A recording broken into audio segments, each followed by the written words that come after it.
L'actu foot côté Real, on se samedi matin. C'est parti. Jour de match, dia del partido, jour de victoire ou alors jour de on verra. On verra bien, c'est pas parce qu'ils ont mis 6-1 là qu'on va être content. Enfin, je suis content depuis, mais il faut que ça reste comme ça à la Madrid et nada más. Pour information, les 9 derniers matchs, ici, on n'a gagné que 2 fois. Mais l'avantage, si j'ai envie de dire ça, c'est qu'on a perdu qu'une fois. Il y a eu 6 matchs nuls. Donc aujourd'hui, on veut la victoire. Même Arbeloa, hier, pendant la conférence de presse, il a déclaré que ce match-là, il est très important, qu'on doit prendre les 3 points. Pour lui, il a dit que c'est l'un des matchs les plus compliqués à l'extérieur. Apparemment, cette image-là a posé beaucoup de polémiques en Espagne. Tout simplement parce que Arbeloa, il s'est arrêté devant les 15 Ligues des Champions. Lui-même, il a répondu pendant la conférence de presse hier que c'était la première fois qu'il passait devant comme ça. Il y a des informations qui circulent comme quoi Arbeloa, il a dit que voilà, il veut plus de Arnold. Mais apparemment, c'est faux. Arbeloa, il attend le retour de Arnold. On verra bien. Je sais que tout le monde veut Klopp. Klopp lui-même, il a déclaré, pour l'instant, j'ai dit non. Et après, il a rajouté, on sait jamais. Mais actuellement, c'est non. On a posé la question à Jean-Félix, l'ex-Barcelonais, c'est qui le meilleur du monde actuellement? Il a dit qu'il reste avec Vinicius et Mbappé. Pour lui, l'un des deux va gagner le Ballon d'Or à la fin de la saison. Pour information, le Real est prêt à quitter le Euroleague pour devenir le NBA Europe, à côté de 12 fondateurs actuellement. Brian Bougarine vient de prolonger son contrat jusqu'en 2028 avec une clause à 75 millions. Il a que 16 ans, il y a beaucoup de clubs derrière lui. C'est un Espagnol brésilien, mais pour le moment, il a opté pour l'équipe de l'Espagne. Il joue avec les U17. Mais ouais, il y a beaucoup de talent, on entend ça avec beaucoup de joueurs à la Fabrica, mais ils n'ont pas de chance. Nous, on attend de voir. Hein. Selon certaines sources, le Real commence à s'intéresser à Bastoni. On sait que défensivement, à la fin de la saison, on doit ramener quelqu'un. Ça, c'est sûr et certain. Mais qui? Il y a beaucoup de rumeurs avec beaucoup de joueurs. On attend de voir à la fin de la saison. Donc voilà mes madristas, quelques infos côté Real. On se samedi matin, jour de match, dia del partido, jour de victoire ou jour d'on verra.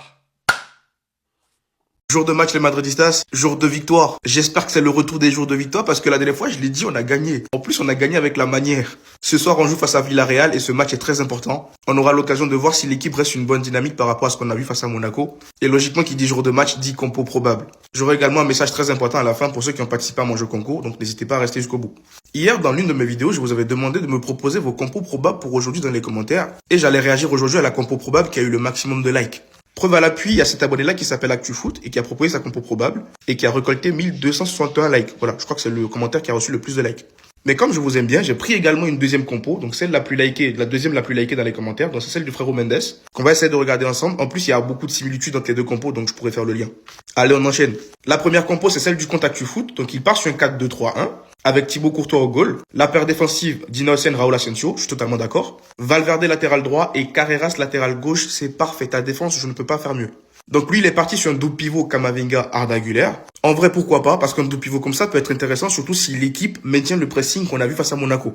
À gauche, on aura Vinicius Junior, à droite Mastantuono, en 10 Bellingham et en 9 Mbappé.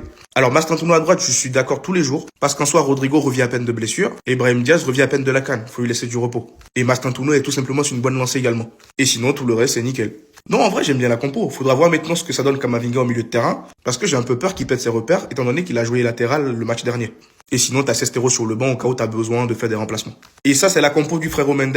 Désolé si on voit pas très bien, mais c'est pratiquement les mêmes joueurs sur le terrain, juste que la compo, elle est un peu différente. Il est parti sur un 4-3-3 plutôt, et avec les mêmes joueurs sur le terrain. Dans tous les cas, il y a des chances qu'on voit les deux formations dans le même match, parce que voilà, en fonction des phases offensives et des phases défensives, tu t'organises comme tu veux. Donc voilà, dites-moi ce que vous avez pensé des deux compos dans les commentaires. Et par rapport à la petite info, en fait, ce soir, après le match du Real Madrid, je vais contacter le gagnant du jeu concours en privé. Donc si juste à la fin du match du Real Madrid, vous n'avez pas reçu mon message, c'est que vous n'avez pas gagné le jeu concours. Par contre, pour celui qui aura reçu mon message, bah tu sais que tu as gagné le jeu concours et que voilà quoi. On va essayer de s'entendre pour voir comment je peux te faire livrer le maillot.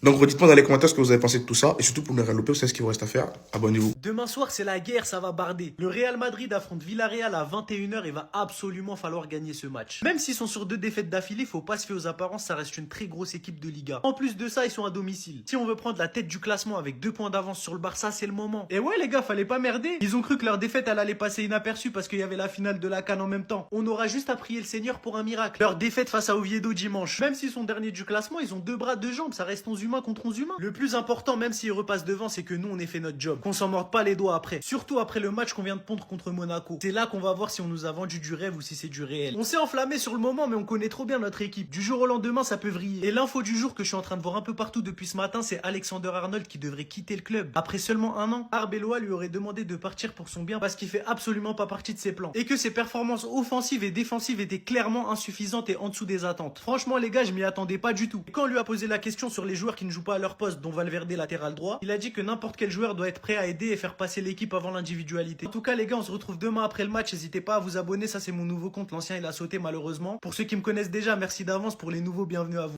Jour de match des Madridistas.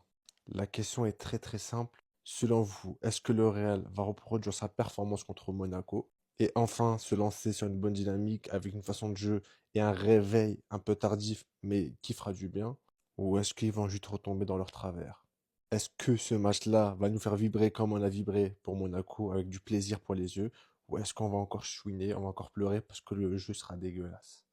Tout en sachant que le Real a battu seulement que 2 fois sur 9 confrontations le Villarreal. Donc, de toute manière, à vous de me répondre, à vous de me dire votre ressenti pour ce match-là, si c'est une nouvelle ère qui va commencer ou si c'était juste de la fumée pour les yeux. En fait, les gars, ce vaurien de Xabi Alonso, il les faisait faire quoi à l'entraînement concrètement? Comment là, en 2 matchs Arbeloa, il a réussi à leur instaurer des préceptes de jeu dans la tête? En fait, les gars, j'aimerais bien qu'on m'explique. Vraiment, les gars, c'est quoi Xabi Alonso? Il est harcelé, il est frappé parce qu'on a entendu tout un tas de choses. Des joueurs qui voulaient plus s'entraîner, qui mettaient plus d'intensité, des joueurs qui voulaient faire des rébellions, des révoltes, des machins trucs. Là, les gars, en 2 matchs, on a vu des trucs qu'on n'a jamais vus. Des joueurs qui sont tous impliqués, de Mbappé à Vinicius à Raúl Asensio, les gars. Tout le monde fait son pressing. Tout le monde court après la perte du ballon. On a vu des Kylian Mbappé faire des courses de 80 mètres alors qu'il y avait 5-0. On a vu Mbappé dire à tout le monde, allez les gars, on fonce, on va les presser, tout ça. Donc premièrement, on espère que ça va continuer comme ça dans les prochains matchs. Deuxièmement, j'ai hâte de voir ce que peut nous réserver cet avenir avec Arbeloa. Et troisièmement, je repose ma question, qu'est-ce que ce vaurien de Xabi Alonso il leur apprenait? Parce que quand on voyait des vidéos d'entraînement, on voyait les mecs qui faisaient des taureaux, la balle est volée, c'est des plots pas fluides, on voyait tirer dans des petites cages, ils mettaient tous la balle à côté. Vraiment, c'était une équipe de tocards. Voilà. Ils ont dit que Monaco vaurier. C'est pour cette raison on les a gagnés en Ligue des Champions 6-1. Ok. Mais aujourd'hui, là, on joue contre l'une des meilleures équipes de Liga cette saison. Oui, avec un Pape Gay qui vient de donner la canne aux Sénégalais. Et avec un Nicolas Pepe très monstrueux cette saison. Les gars, ce qu'on va faire au Villarreal aujourd'hui, c'est pour montrer à tout le monde que maintenant, le grand Real Madrid est de retour. Je dis bien, ce qu'on va montrer au Villarreal aujourd'hui, c'est pour dire à tout le monde que maintenant, on est de retour. Maintenant, nos adversaires peuvent commencer à se mettre sur leur place. Voilà. Donc, tu viens jouer le match, tu sais que tu vas perdre, mais tu viens jouer pour ne pas perdre beaucoup de buts. Pour que tu ne puisses pas perdre beaucoup de buts. Parce que c'est sûr et certain. On joue avec un but de plus. Donc quand on vient sur le stade là, tout le monde sait que le Real Madrid va gagner. Mais c'est le score qu'on attend pour bien confirmer. Real Madrid a gagné combien. Mais gagner, ça on va gagner. Ça c'est sûr et certain. Et on vient confirmer ça contre Villarreal. Villarreal n'est pas n'importe quelle équipe en Liga actuellement. Parce qu'ils sont derrière nous. Ils sont 3e du classement. Et ils sont monstrueux. Ils sont aussi une série de 6 et de combien de matchs sans défaite. Maintenant, aujourd'hui, là, on veut casser ça. Et tout le monde, quand il va voir la performance de nos joueurs aujourd'hui, là, ils vont dire que maintenant, on doit avoir peur de ce Real Madrid. Parce qu'ils viennent laver le nom du Real Madrid la saison passée, l'année 2025. Tout le monde était en train de chier sur nous. Maintenant, on vient vous montrer de quoi nous sommes capables. Est-ce que vous m'écoutez bien? Ils ont dit contre Monaco que Monaco vaurier. Et on a gagné 6-1. Ok, on ne refuse pas. On vient confirmer ça contre Villarreal. Et maintenant, vous allez avoir peur du Real Madrid. À tout à l'heure. Villarreal, est-ce qu'on a besoin de parler? Les joueurs de Villarreal, est-ce qu'on a besoin de parler? Pape Gay et comment on appelle Nicolas Pepe, est-ce qu'on a besoin de parler aujourd'hui? Hein, mes Barcelonais. C'est tout simple. C'est très clair. Est-ce qu'on a besoin de parler? Vous savez ce que vous avez à faire aujourd'hui, taper ce Real Madrid-là. Parce que ce Real Madrid ne peut pas être premier de la Liga. Ça va gâter le nom de la Liga, dis donc. Les amis, je sais que beaucoup de supporters du Real Madrid sont abonnés à mon compte. Ils me disent, Lionel, on apprécie ce que tu fais, on aime ta vibe, tu es objectif dans tes analyses. Mais quand il s'agit de la victoire du Real Madrid, là, je ne suis plus objectif. Ça me fait mal, je dis la vérité. Ça me fait mal. Villarreal, normalement, dans un championnat qui se respecte, Villarreal, tu es à domicile. Aujourd'hui, tu dois taper le Real Madrid. Ça là, c'est clair et net. Ce Real Madrid là, c'est vrai que face à Monaco, ils se sont gonflés tout et tout, mais hey, c'est un repliement défensif de Kylian Mbappé qu'on n'a jamais vu. Villarreal, tu es à domicile, c'est que c'est clair, tu dois gagner. Ce Real Madrid là. Laissez affaire d'Abdeloa, le public, tout et tout, non? Villarreal, tu sais ce que tu as fait, fais ce que tu as fait aujourd'hui. Pour terminer, je tiens à vous dire que j'ai ma chaîne WhatsApp sur laquelle je publie des coupons, des analyses. Tout ce que je joue, je publie là-bas. Donc, si tu veux bénéficier de mes coupons, c'est très simple. Tu cliques sur mon profil, tu vas voir une première vidéo épinglée. Regarde la vidéo épinglée du début jusqu'à la fin. Ça va te dire quoi faire pour intégrer ma chaîne WhatsApp. Villarreal, fais ton devoir. À tout à l'heure. Le royaume de Madrid, le roi de l'Espagne, le patron du FC Barcelone monte sur cette histoire. Le Real de Madrid, c'est le meilleur club au monde. Et ils vont montrer au FC Barcelone comment Maxi Biozafa. J'ai l'impression qu'à part frapper le Real de Madrid, le FC Barcelone ne peut pas frapper autre petit. Il ne peut pas frapper les enfants. Le Real de Madrid va les montrer ce soir comment on frappe les enfants et comment Maxi but. Il ne peut pas marquer 6 buts. Les gars, pour tout ce que vous venez de couper, il y a les d'Ababia, les intégrer le canal, ils donnent de très belles analyses. À ce soir, c'est le soir, tout va se décider.